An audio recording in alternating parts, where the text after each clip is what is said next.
After 3 months of working in a sketchbook, I am finally done with it. I had my highs and my lows in this, but I actually learned a ton of things, not only about drawing itself, but also about mindset stuff. In this video, I talk about why you don't need expensive art supplies and also why it is important to draw real people that you can see every day when leaving the house or getting some groceries. Just look around and look at the people you meet and you walk by. I used photos by Earthworld again, and I just love their work and how they capture those unique people. I mentioned him many times before on this channel. They are one of my favorite photographers out there, so if you're looking for realistic people or real people or interesting people, then I would really recommend you to go check him out. I will leave the link to their Instagram in my description down below. I really loved this sketchbook. I was stuck in a very hard art block close to the middle of the sketchbook that I also documented on my channel, so if you want to see how I pushed through that, go check it out. Again, I will leave the link in the description below. But even though it was hard for me to get out of it, I still managed to fill this book within 3 months, and mostly with art that I love or that I just don't mind, and I was just having fun. I realized that before this sketchbook, something in me couldn't accept bad sketches, and I got confronted with that issue during this art block. While I was working on the last page, I heard a sentence that changed my whole perspective on sketchbooks and keeping them. I always try to remind myself of the fact that I don't need to make sketches look pretty because I am learning and mistakes are important for that. But every time something turned out wrong, I started to feel that I am not okay with failing. I mean, you can still tell yourself that it is okay, but it's a different thing to really accept it and feel okay with that. As I mentioned, I heard someone say that sketchbooks are snippets of your art journey. They show what you experienced during that time, what you improved on, and what you struggled with. And putting it this way all of a sudden made me feel more calm, because I always felt about my sketchbooks as if they are a place where I have to show where I am at with my art right now and how far I came. But that doesn't make a lot of sense because your sketchbooks should be a place where you can be free and explore things, and using those to show what kind of skill level you are at will put so much pressure on yourself that you won't have fun using it. Every single messed up sketch is still part of my journey that I will look at in a couple of years, and I will be either grateful for what I learned or I will laugh at it. And either way, it's fine. And at the end, I won't remember the bad sketches and I will be proud of what I learned and how far I came. I will try to think about sketchbooks more like a diary from now on, but it's still okay to cover up mistakes if I want to, as long as it is for me and not to impress other people.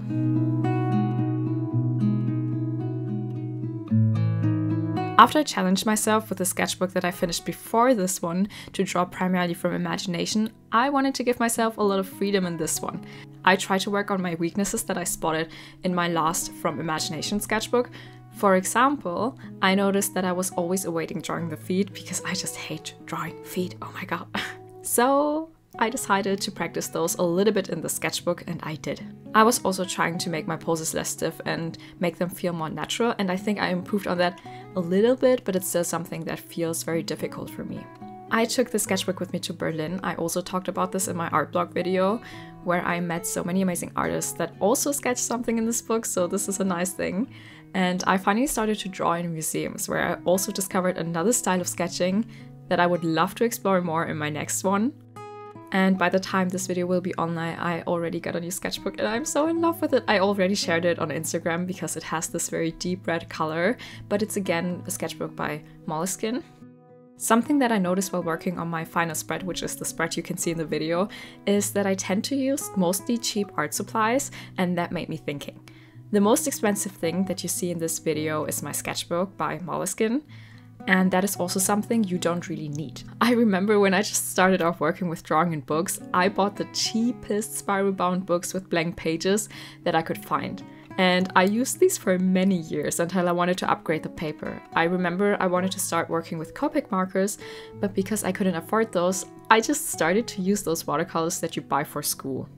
So I upgraded to a Canson mixed media sketchbook, and after using my school watercolors for a very long time, I invested a small amount of money into a Winsor & Newton travel watercolor set, and I remember I got it while I was in Rome with my school, and I was around 17 or 18 years old, so I spent a lot of time just working with my school watercolors, and they worked fine. I learned something. I still use the brushes from school, I do to this day.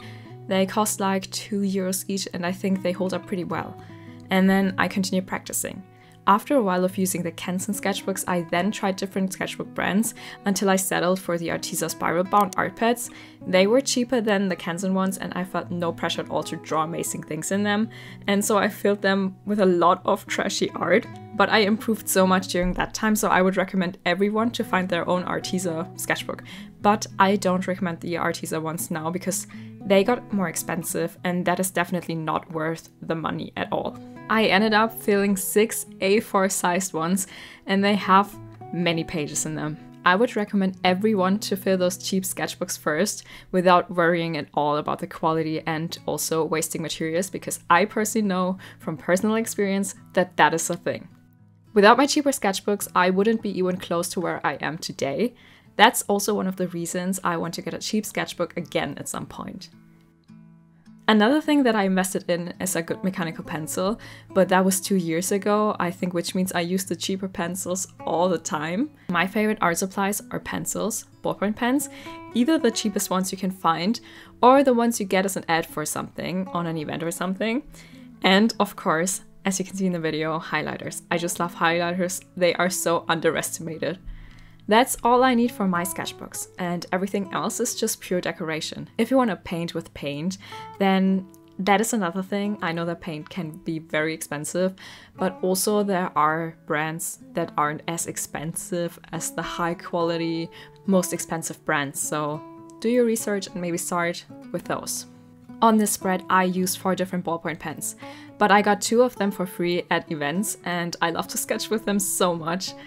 I'm so worried that I will run out of ink in them, and then I have to go to another event and just try to find ballpoint pens for free that work similar to these ones.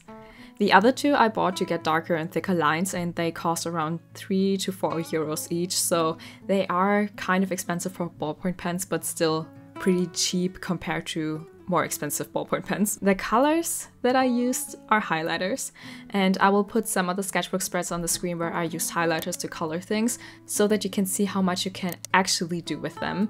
I know that the spread won't do them justice because I was feeling a little bit scared to record my drawing, so I messed up here and there. It's still difficult to draw while recording. What I want to say is that you don't have to use the most expensive things out there to make good art, or especially to improve. The last thing I wanted to talk about in this video is also what I am drawing.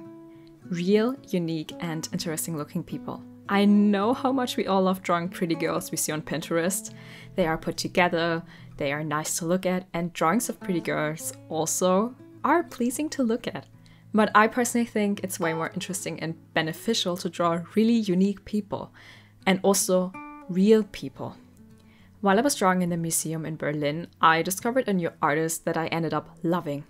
I am talking about Adolf Menzel, and all the photos online won't do him justice. Trust me, if you have the opportunity to visit a museum where you can see his art in real life, then do it. Oh my god. I was just blown away by his art and his way of capturing people. It's insane. The way he captured the faces of the people around him is so fascinating. Every person in his paintings has such a unique and interesting face. I quickly sketched some of the ones that really caught my attention while I was in the museum, and I only wanted to capture the essence of the face and what I liked about it, and while doing that, I also discovered another style of sketching that I want to explore more in the future. Sometimes I find myself trapped in drawing pretty girls, even though I am craving to draw interesting characters, because that is what will most likely look good to me and also to other people. I would lie if I would tell you that I don't care about what other people think, because I think everybody has an issue with that to some degree. I'm pushing myself more and more to implement what I love about, for example, studying Earthworld's photos into my own characters, which is the character the face has, the story their face tells, the unique shapes and the structures. It's so interesting. You can do so much with those elements. You also learn so much about the human body and face when you stop drawing one pretty girl after the other. It's just amazing how different, for example, noses could be. They can change the whole appearance and the whole vibe that a character or person has. It can tell you so much about their ethnicity, what they've been through, maybe they had a fight because they, I don't know, tend to fight a lot with people and they broke their nose or something. You know, you can tell stories with that. I personally love crooked noses because they are so interesting to look at. I think they are so beautiful. The way they bend on the bridge of the nose, it's just amazing. That is so nice to look at and even nicer to draw. Or take a look at the mouth. There are so many different shapes of mouths, and not only that, the way your skull is shaped will also influence your mouth. Isn't it fascinating to play around with that in your drawings? I mean, just look at all the interesting and beautiful people where you live. I do that sometimes when I'm grocery shopping and I'm like, oh my god, this is such a cool person, I need to make a character out of that. And then I sketch people like that in my sketchbook and I try to explore different ideas. You will draw so much inspiration from that. Trust me, practicing this will definitely be hard in the beginning, but once you get the hang of it, it will be so much fun. But also, if you really love drawing the pretty girls on Pinterest and that is enough for you, then there's no need for you to change that. Draw whatever you want to draw. Take Sam Does Art for an example. He loves drawing pretty girls and he grinded it so much that he developed a style that is very unique and recognizable. He drew what was fun for himself and then he succeeded. And now I will finally share my final thoughts on the sketchbook spread. As I mentioned earlier, I am not in love with the spread, but I actually like it. I had a lot of fun drawing these faces and I learned quite a lot, and recording still makes drawing a little bit more difficult, but with time I hope I will get used to that. I hope you took something out of this video and I will see you next week with a sketchbook tour.